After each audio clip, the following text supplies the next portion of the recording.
আসসালামু আলাইকুম, আমন্ত্রণ মাই টিভি সংবাদে আপনাদের সাথে আছি এস এম তানভীর। শুরুতেই সংবাদ শিরোনাম। কাল জোহর থেকে মসজিদে মসজিদে 5 ওয়াক্ত নামাজ ও তারাবি, সামাজিক দূরত্ব বজায় রাখার নির্দেশনা ধর্ম মন্ত্রণালয়ের। দেশে আরও 790 জনের শরীরে করোনা শনাক্ত, আক্রান্তের সংখ্যা 11,719, 24 ঘন্টায় 3 জন সহ মোট মৃত্যু 186। ক্ষতিগ্রস্ত ক্ষুদ্র ও মাঝারি শিল্পে ঋণ ও বিনিয়োগ সুবিধা পেতে সাহায্য করবে এফবিসিসিআই, প্রণোদনা প্রক্রিয়া সহজ করার পরামর্শ ব্যবসায়ীদের। করোনার কার্যকরী প্রতিষেধক না থাকলেও আক্রান্তদের শরীরে তৈরি অ্যান্টিবডিতে সুস্থ হচ্ছেন অনেকে, আশার আলো দেখছেন বিশেষজ্ঞরা।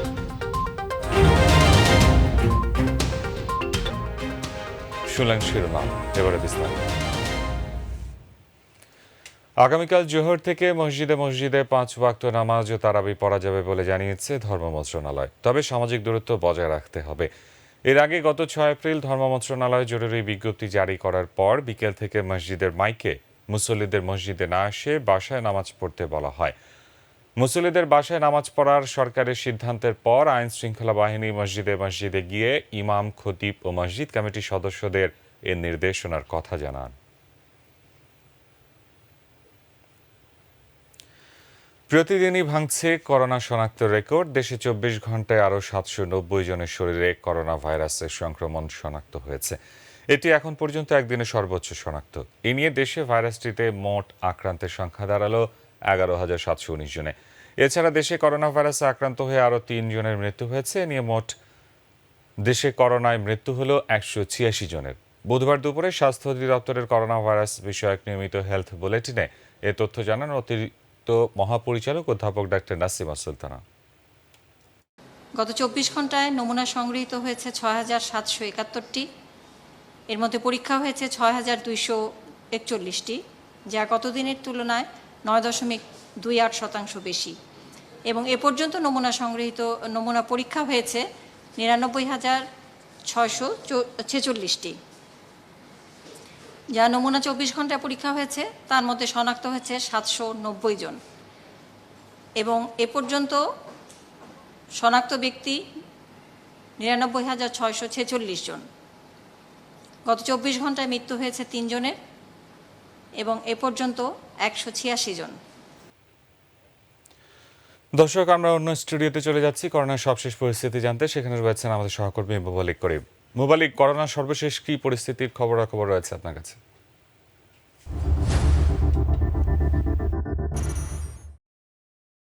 ধন্যবাদ তানবীর। শুরু করছি কিছু আশা জাগানিয়া তথ্য নিয়ে। বিশ্বের বিভিন্ন দেশে এরই মধ্যে ধীরে ধীরে লকডাউন প্রত্যাহার করে নেওয়া হয়েছে। মানুষের দীর্ঘদিনের অপেক্ষা থেকে অনেকটা বের হয়ে আসা শুরু করেছেন। তারা অনেকে যোগ দেওয়া শুরু করেছেন কর্মক্ষেত্রে। বিভিন্ন যারা পেশাদার বিশেষজ্ঞ আছে তারা বলছেন এই কর্মক্ষেত্রের কিছু নিয়মের কথা, যার মধ্যে তারা বলেছেন রঙিন কার্পেট বা ডেস্কের চারপাশে টেপ দিয়ে ঘেরা বা সহকর্মী থেকে সহকর্মীকে পৃথক রাখার জন্য প্লাস্টিকের স্ক্রিন দিয়ে ডেস্ককে আলাদা করার কথা বলছে।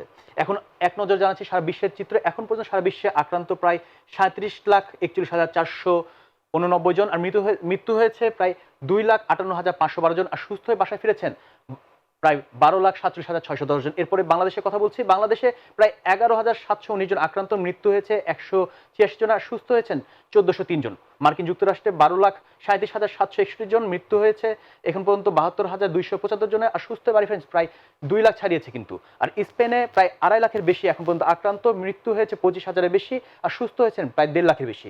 ইতালিতে এখন পর্যন্ত 2,13,013 জন আক্রান্ত, যার মধ্যে 29,000 জনে কিন্তু প্রায় 29,315 জন মারা গেছেন, আর 85,231 জন কিন্তু সুস্থ বাড়ি ফিরেছেন। এরপরে আসছে যুক্তরাজ্যের কথা। এখানে প্রায় 2 লাখের কাছাকাছি মানুষ কিন্তু আক্রান্ত, এখানে প্রায় 30,000 মানুষ মৃত্যু হয়েছে, আর সুস্থ হয়েছেন 344 জন। তারা যে তথ্য দিয়েছে সে শেষ ছিল, কিন্তু এখন পর্যন্ত তাদের সুস্থতার যে হারটি তারা কিন্তু এখন পর্যন্ত প্রকাশ করেনি। এখন চলে যাচ্ছে একটু প্রবাসী প্রসঙ্গে, যাচ্ছে সিঙ্গাপুরের দিকে। সিঙ্গাপুরে এখন পর্যন্ত মোট আক্রান্ত প্রায় 20,198 জন। এর মধ্যে বেশিরভাগই কিন্তু প্রবাসী। তাদের মধ্যে বলা হচ্ছে যে অভিবাসীদের মধ্যে 16,998 জনই করোনা ভাইরাসে আক্রান্ত, যাদের বেশিরভাগ থাকছেন সেখানে ডরমিটরিতে। এবার আসছি করোনার প্রতিষেধক প্রসঙ্গে। WHO তাদের যে প্রতিষেধক নিয়ে কথা জানিয়েছে তার মধ্যে বলছে তারা 8টি ভ্যাকসিনের অনুমতি দিয়েছে। আশা জাগাচ্ছে তারা যে হয়তো বা কোনো একটি ভ্যাকসিন এর মধ্যে কাজে আসতে পারে। এরই মধ্যে কিন্তু আজই ইতালি তাদের ঘোষণা দিয়েছে তারা একটি ভ্যাকসিন তৈরি করেছে, যেটা অনেকটাই সফল, তবে তারা এখন প্রকাশ করেনি তার সম্পর্কে বিস্তারিত। এবার আসছি একটু আফ্রিকার একটি দেশের দিকে, মাদাগাস্কারের কথা, যেখানকার প্রেসিডেন্ট ঘোষণা দিয়েছেন যে সেখানকার একটি হার্বাল চা যা করোনা রোগ নিরাময়ের ক্ষেত্রে অনেকটাই উপকারী এবং কাজে লাগতে পারে তারা বলছেন। শেষ করছি একটি পুরো এশিয়ার একটি তথ্য দিয়ে, যার মধ্যে আমেরিকা, ইতালি বা স্পেনে যেখানে মোট আক্রান্ত ছাড়াও মৃত্যুর হার প্রায় 25,000 জন ছাড়িয়েছে, সেখানে পুরো এশিয়াতে কিন্তু মৃত্যু হয়েছে 21,000 জনের বেশি নয়। এই ছিল এখন পর্যন্ত আমার কাছে বাংলাদেশ এবং বিশ্বের কিছু তথ্য। আবারও আমরা ফিরে চলে যাচ্ছি আমাদের নিউজ স্টুডিওতে সহকর্মী তানভীরের কাছে। তানভীর। ধন্যবাদ। দর্শক, আমাদের অন্য স্টুডিও থেকে করোনা পরিস্থিতির সবশেষ তথ্য জানাচ্ছিলেন আমাদের সহকর্মী মোবালিক করিম। করোনা ভাইরাসে ক্ষতিগ্রস্ত ক্ষুদ্র, মাঝারি ও কুটির শিল্প প্রতিষ্ঠানের ঋণ এবং বিনিয়োগ সুবিধা পেতে সাহায্য করবে এফবিসিসিআই। এ বিষয়ে সার্বক্ষণিক তদারকির আশ্বাস দেন সংগঠনটির সভাপতি শেখ ফজলে ফাহিম। এফবিসিসি অডিটোরিয়ামে আয়োজিত অনলাইন বৈঠকে এসব কথা বলেন তিনি। এই সময় প্রণোদনা পাওয়ার প্রক্রিয়া আরও সহজতর করার পরামর্শ দেন ব্যবসায়ীরা। রাকিব হাসানের রিপোর্ট। কোভিড-19 পরিস্থিতিতে বাংলাদেশের অর্থনীতির উপর সম্ভাব্য প্রভাব মোকাবেলায় প্রণোদনা প্যাকেজ ঘোষণা করেছে সরকার। সময়টা অত্যন্ত গুরুত্বপূর্ণ। প্যাকেজের আওতায় রয়েছে 4 কোটি মানুষকে খাদ্য সহযোগিতা, ইনফরমাল সেক্টরে কর্মকর্তাদের আর্থিক সহযোগিতায় 700 কোটি টাকা, এসএমই শিল্পের 20,000 কোটি, বৃহৎ শিল্পে 30,000 কোটি, রপ্তানি শিল্পে 5,000 কোটি, কৃষি খাতে 5,000 কোটি টাকা। তাদের যদি কোনো বাধা এসে থাকে বা কোনো সমস্যা এসে থাকে, SMU should also try to help that company whether it's big or small. এটুকুই আমার থেকে ইন্টারভেনশন ছিল। প্রণোদনা সংক্রান্ত বিধিবিধানগুলো সহজতর ও সঠিক সংজ্ঞায়িত করে সার্কুলার সংশোধনের অনুরোধ জানান FBCCI. So this segment must be managed. ক্ষুদ্র, মাঝারি এবং বৃহৎ শিল্পে ঘোষিত প্রণোদনা প্যাকেজের সঠিক বাস্তবায়নের লক্ষ্যে এফবিসিসিআই আয়োজিত অনলাইন আলোচনায় যোগ দেন ব্যবসায়ীরা। যে সমস্যাগুলি ব্যাংকাররা বলেছে, এটা আজকের সমস্যা, এটা চলমান, আগেও ছিল, এখনো আছে, ভবিষ্যতেও থাকবে। আসলে এটাকে সহজ করতে হবে। সহজ মানে তারা তো ওই মর্গেজও বুঝে না, তারা ওই আপনার যে সকল ক্লজগুলি আমাদের সার্কুলারের মধ্যে আছে, যে অডিটেড ব্যালেন্স শিট দিতে হবে, এই দিতে হবে, সেই দিতে হবে। এই যে খুব রিসেন্টলি যে ডিসিশনটা এসছে যে 2 মাসের ইন্টারেস্ট ব্লক করা হবে, তো এইটা কিন্তু ব্যাংকের ওভারঅল ফাইন্যান্সিয়াল স্ট্রেংথের উপর এবং প্রফিটেবিলিটির উপর ইম্প্যাক্ট করবে। সকল স্টেক হোল্ডার ও গ্রাহকবৃন্দ যাতে ন্যূনতম সময়সীমার মধ্যে এই তহবিল পেতে পারে, সেজন্য কার্যক্রম গ্রহণের পরামর্শ দেন তারা।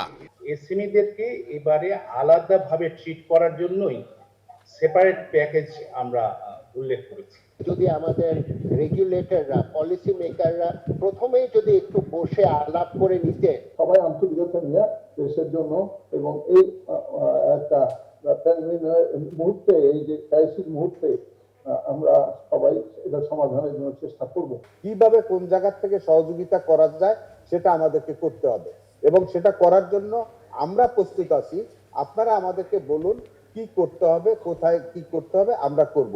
বর্তমান সমস্যাটিকে মানবিক দিক থেকে দেখার আহ্বান জানিয়ে কোভিড-19 পরবর্তী অর্থনৈতিক পরিস্থিতি মোকাবেলায় সার্বিক কর্মকাণ্ডের সমন্বয়ের লক্ষ্যে একটি ওয়ার্কিং গ্রুপ গঠনের প্রস্তাব দেন শেখ ফজলে ফাহিম। এই পরিস্থিতি মোকাবেলায় অর্থ মন্ত্রণালয়, বাণিজ্য মন্ত্রণালয়, শিল্প মন্ত্রণালয়, স্বরাষ্ট্র মন্ত্রণালয় ইত্যাদি এবং এফবিসিসিআই সমন্বয়ে একটি ওয়ার্কিং গ্রুপ গঠন করা যেতে পারে সার্বিক কর্মকাণ্ড সমন্বয়ের জন্য।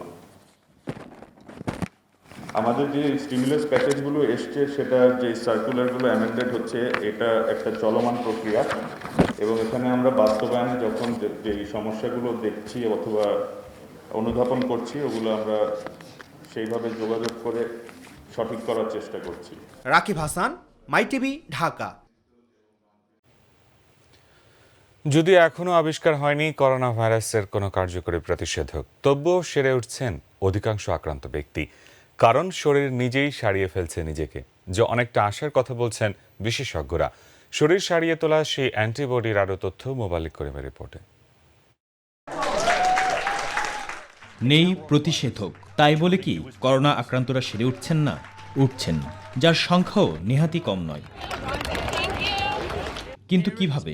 যুক্তরাজ্যের এক গবেষণায় উঠে এসেছে এটি হয়েছে নতুন অ্যান্টিবডির জন্য, যা আক্রান্তদের অধিকাংশের দেহেই তৈরি হয়েছে।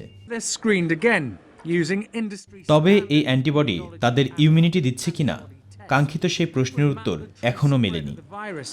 And essentially allow people with a virus immunity to return to society. মানবদেহে বাইরে থেকে কোনো রোগ জীবাণু বা ভাইরাস ব্যাকটেরিয়া ঢুকলে প্রাকৃতিকভাবেই দেহে নিজস্ব প্রতিরোধ ব্যবস্থা সক্রিয় হয়ে ওঠে। এক পর্যায়ে তৈরি হয় অ্যান্টিবডি, যা বাইরে থেকে আসা জীবাণু বা প্যাথোজেনের বিরুদ্ধে লড়াই শুরু করে।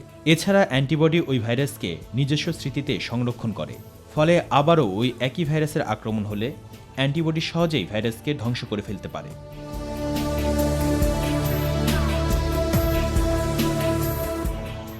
করোনা ভাইরাসের কোনো ওষুধ কিংবা টিকা না থাকায় এখনও সংক্রমণ এড়িয়ে থাকাই বাঁচার একমাত্র পথ।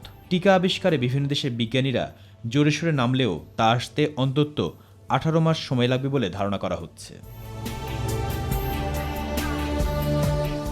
এই নৈরাশ্যের মধ্যেই মানুষের শরীরে প্রাকৃতিক রোগ প্রতিরোধ ব্যবস্থায় ভাইরাস ঠেকানোর জন্য তৈরি হবে বলে আশা করছেন অনেকে। মুবাল্লিক করিম, মাই টিভি। এবার করোনায় করণীয়।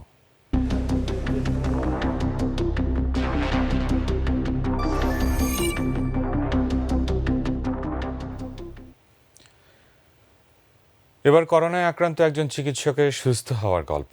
টানা 21 দিন কুয়েত মৈত্রী হাসপাতালে চিকিৎসা নিয়ে সুস্থ হয়েছেন রাজধানীর ডেল্টা মেডিকেল কলেজ অ্যান্ড হাসপাতালের senior medical officer doctor Abu Faisal Mohammad Jahangir Alam. এই চিকিৎসকের সুস্থ হওয়ার এবং 21 দিনের অভিজ্ঞতার গল্প শোনাচ্ছেন সাইদুর রহমান আবির। করোনা ভাইরাসের সংক্রমণের শুরু থেকেই একের পর এক আক্রান্ত হচ্ছেন চিকিৎসকরা। বর্তমানে চিকিৎসক ও স্বাস্থ্যকর্মীর করোনা ভাইরাসে আক্রান্তের তালিকা দীর্ঘ হয়ে উঠছে প্রতিনিয়ত। এবার জানাতে চাই করোনাজয়ী এক চিকিৎসকের গল্প। রাজধানীর ডেল্টা মেডিকেল কলেজ অ্যান্ড হাসপাতালের senior medical officer doctor Abu Faisal Mohammad Jahangir. জানতে চাই আক্রান্ত হওয়া এবং পরবর্তী করণীয় বিষয়। 18 তারিখে আমি একজন পেশেন্ট ডিল করেছিলাম আর কি।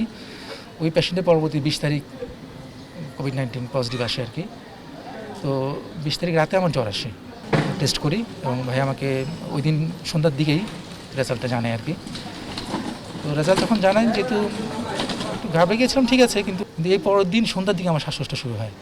হসপিটালে যোগাযোগ করে আমার জন্য অ্যাম্বুলেন্স পাঠায় আর কি। আমি চিকিৎসা নিয়েছি কুয়েত বাংলাদেশ মৈত্রী হাসপাতালে।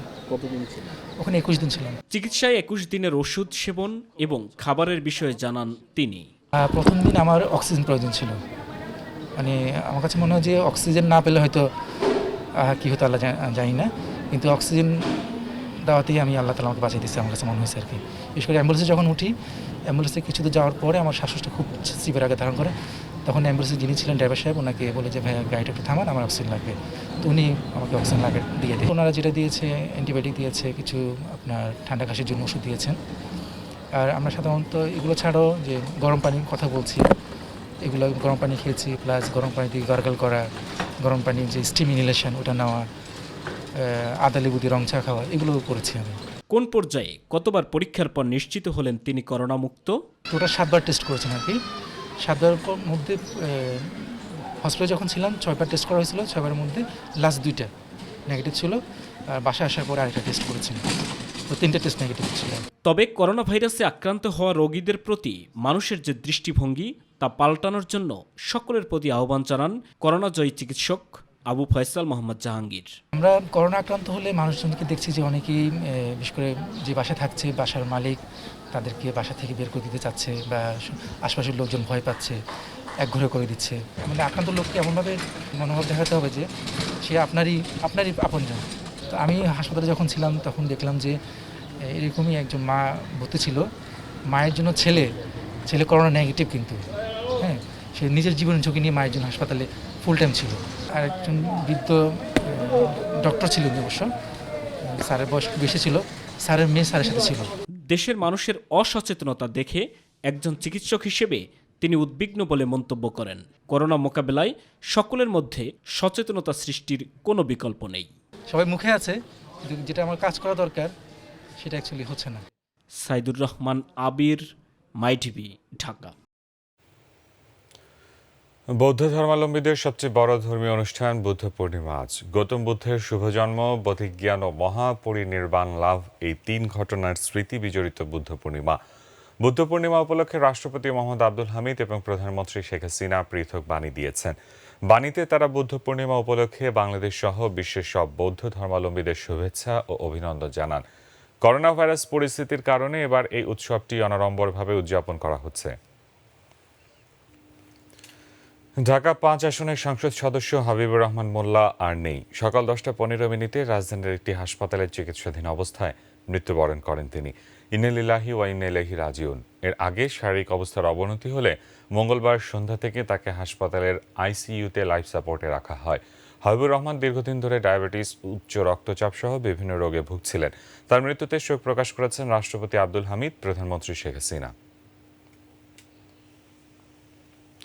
বৈশ্বিক দুর্যোগ করোনা কালেও বিএনপি নেতিবাচক রাজনীতি বৃত্তে আটকে আছে জানিয়ে আওয়ামী লীগ সাধারণ সম্পাদক ওবায়দুল কাদের বলেন, এই সময় সকলকে একসাথে কাজ করা উচিত। এদিকে তথ্যমন্ত্রী হাসান মাহমুদ বলেছেন, সাংবাদিকদের করোনা পরীক্ষা করার জন্য বঙ্গবন্ধু শেখ মুজিব মেডিকেল বিশ্ববিদ্যালয়ে আলাদা বুথ তৈরি করা হবে। আরও জানাচ্ছেন সাইদুর রহমান আবির। সরকারি বাসভবনে সাম্প্রতিক পরিস্থিতি নিয়ে গণমাধ্যমের উদ্দেশ্যে কথা বলেন আওয়ামী লীগ সাধারণ সম্পাদক, সড়ক পরিবহন ও সেতুমন্ত্রী ওবায়দুল কাদের। করোনা ভাইরাস মোকাবেলা নিয়ে সরকারের বিভিন্ন পদক্ষেপের বিষয়ে বিএনপি নেতাদের বক্তব্যের জবাব দেন তিনি। আমি মির্জা ফখরুল সাহেবকে জিজ্ঞেস করতে চাই, আজ আমাদের চেয়েও পৃথিবীর অন্যান্য দেশে ভয়ঙ্কর রূপে আবির্ভূত হয়েছে করোনা। এসব দেশের কোনো একটি কি আপনি দেখাতে পারবেন যে দেশে সকল রাজনৈতিক দলগুলো নিয়ে টাস্ক ফোর্স গঠিত হয়েছে?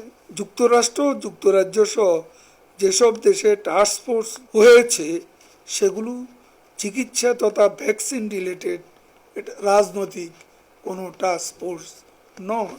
এদিকে ঢাকা রিপোর্টার্স ইউনিটি মিলনায়তনে এক উদ্বোধনী অনুষ্ঠানে অংশ নেন তথ্যমন্ত্রী ডক্টর হাসান মাহমুদ। সাংবাদিকদের করোনা পরীক্ষার জন্য তার উদ্যোগের কথা তুলে ধরেন তথ্যমন্ত্রী। এই ক্রান্তিকালে সাংবাদিক ভাই বোনেরা, সাংবাদিক বন্ধুরা অত্যন্ত ঝুঁকি নিয়ে কাজ করছেন। সব কিছু লকডাউন হলেও সাংবাদিকদের কাজকর্ম লকডাউন হয়নি। তারা কাজ করছেন এবং সংবাদ পরিবেশন করছেন। সেই কারণে ইতিমধ্যে 60 জনের বেশি সাংবাদিক ভাই বোন আক্রান্ত হয়েছে করোনা ভাইরাসে। করোনা ভাইরাসের এই পরিস্থিতিতে আশা জাগা নিয়ে সংবাদ তৈরি করার আহ্বান জানান তথ্যমন্ত্রী ডক্টর হাসান মাহমুদ। আজকে করোনা ভাইরাসের টিকা আবিষ্কার করার জন্য আমরা হুন্য হয়ে চেষ্টা করছি।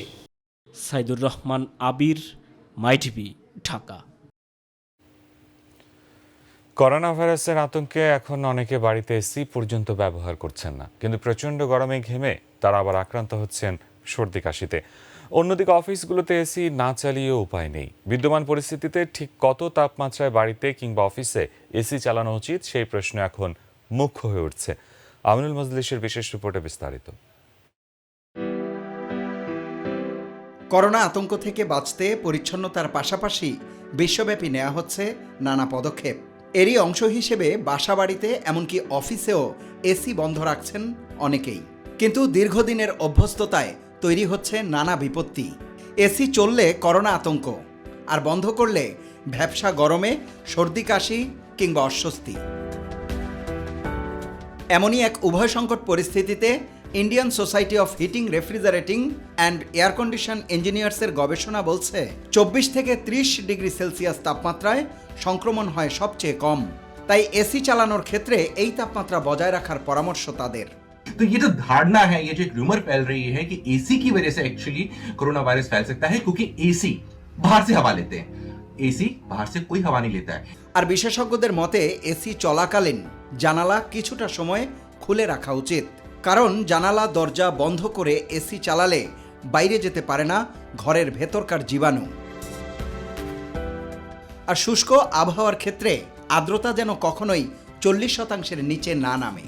যদি আর্দ্রতা 40% নিচে নেমে যায় তবে একটি পাত্রে গরম পানি রেখে বাতাসে জলীয় বাষ্পের পরিমাণ বাড়াতে হবে। বিশেষজ্ঞরা বলছেন কোনো জায়গা পুরোপুরি বদ্ধ রাখা যাবে না, প্রয়োজনে সংযোজন করতে হবে একজস্ট ফ্যান। তাই দীর্ঘদিন পর অফিস কিংবা বিপণী বিতান খোলার আগে দরজা জানালা খুলে ঠিক করে নিতে হবে এয়ার সার্কুলেশন। আমিনুল মজলিস, মাই টিভি। পৃথিবীতে যখন করোনার কারণে চলছে মৃত্যুর তাণ্ডব, এই সময় দুঃসময় এলো একটি সুখবর, আর তা হলো পৃথিবীর ওজোন স্তরের বিশাল ক্ষত থেকে সেরে উঠেছে বিশ্ব। এতদিন ওজোন স্তরের বিরাট এই ক্ষত চিন্তার কারণ হয়ে দাঁড়িয়েছিল বিজ্ঞানীদের। মার্জিয়া মান্নানের রিপোর্ট। প্রাণঘাতী করোনা ভাইরাসের কারণে বিশ্বজুড়ে লকডাউনের সুফল দেখা দিয়েছে এরই মধ্যে। মানুষের তৈরি দূষণ কমার সঙ্গে সঙ্গেই জলবায়ুতে ঘটেছে আশ্চর্য পরিবর্তন। নিজে থেকেই ধীরে ধীরে সেরে উঠেছে পৃথিবীর ওজোন স্তরের ক্ষত। এখন আর কোনো ক্ষত নেই ওজোন স্তরে। জাতিসংঘের আবহাওয়া দপ্তর WMOর তরফে এমনটাই জানানো হয়েছে।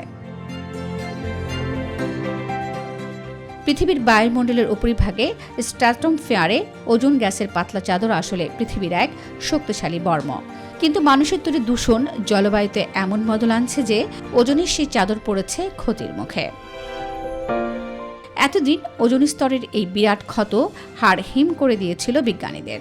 উত্তর গোলার্ধের ওপরের ওজোন স্তরের প্রায় 10 লক্ষ বর্গ কিলোমিটারের ক্ষতের কারণে পৃথিবীতে কি মহাসংকট নেমে আসতে চলেছে সে নিয়ে আতঙ্কিত ছিল বিজ্ঞানী মহল।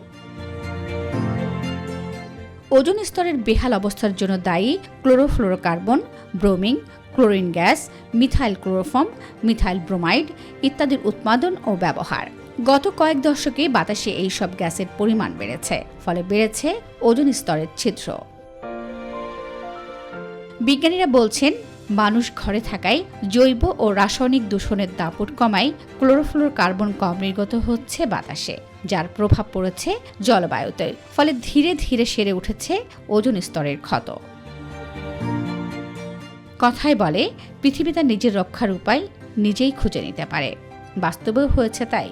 তারই প্রমাণ এই মহামারী। মানুষ আজ ঘরবন্দি, আর প্রকৃতি সারিয়ে নিচ্ছে তার অসুখ। মার্জিয়া মান্নান, মাই টিভি। আল মুসলিম গ্রুপের পক্ষ থেকে করোনা ভাইরাসের প্রাদুর্ভাবে ক্ষতিগ্রস্ত ইসাপুরা ও জৈনসার ইউনিয়নের 18টি ওয়ার্ডের বিভিন্ন গ্রামের 435টি পরিবারের কর্মহীন, অসহায় ও প্রতিবন্ধীদের মাঝে চাল, আলু ও ডাল সহ খাদ্য সামগ্রী ও জীবাণুনাশক সাবান বিতরণ করা হয়। এই সময় গ্রুপের ব্যবস্থাপনা পরিচালক শেখ মোহাম্মদ আবদুল্লাহ বলেন, যে কোনো দুর্যোগে আল মুসলিম গ্রুপ ক্ষতিগ্রস্তদের পাশে থেকে মানবিক সহায়তা প্রদান করে থাকে। এবারও তাদের পাশে থাকার প্রত্যয় ব্যক্ত করে সমাজের বিত্তবানদের এগিয়ে আসার আহ্বান জানান তিনি। এই সময় ত্রাণ বিতরণের দায়িত্বপ্রাপ্ত কর্মকর্তা ওহিদুল ইসলাম মোহিত উপস্থিত ছিলেন। কুষ্টিয়ায় কেএনবি অ্যাগ্রো লিমিটেডের উদ্যোগে করোনার কারণে কর্মহীন হয়ে পড়া গরিব, অসহায় ও দিনমজুর 1000 পরিবারের মাঝে চাল, ডাল, তেল, ছোলা, আলু সহ নিত্য প্রয়োজনীয় খাদ্য সামগ্রী বিতরণ করা হয়েছে। কেএনবি অ্যাগ্রো লিমিটেড ফ্যাক্টরি চত্বরে সামাজিক দূরত্ব বজায় রেখে এই খাদ্য সামগ্রী বিতরণ করা হয়। এ সময় কেএনবি অ্যাগ্রো লিমিটেডের চেয়ারম্যান জামেলি জামান, ব্যবস্থাপনা পরিচালক কামরুজ্জামান নাসির উপস্থিত ছিলেন।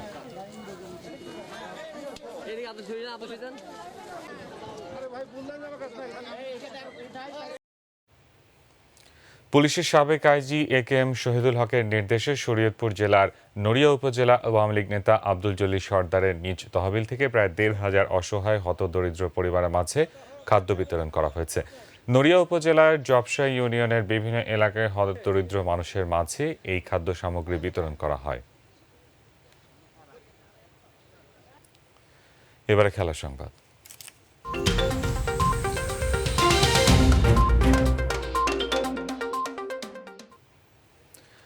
ফিলিপাইনের ক্রীড়াভিত্তিক সংবাদ মাধ্যম স্পোর্টস 360-র পারফরমেন্সের সাথে জনপ্রিয়তার ভিত্তিতে সাজানো সেরা একাদশে জায়গা করে নিয়েছেন বাংলাদেশের অন্যতম সেরা ক্রিকেটার সাকিব আল হাসান।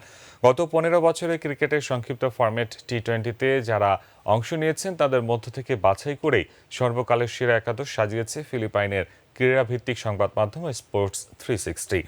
সেরা একাদশের অধিনায়ক করা হয়েছে ভারতীয় ক্রিকেট দলের অধিনায়ক বিরাট কোহলিকে। Suresh Raina, Marlon Samuels, Shane Watson ও ডুয়েন ব্রাভোদের পেছনে ফেলে অলরাউন্ডারদের তালিকায় শীর্ষে আছেন সাকিব আল হাসান।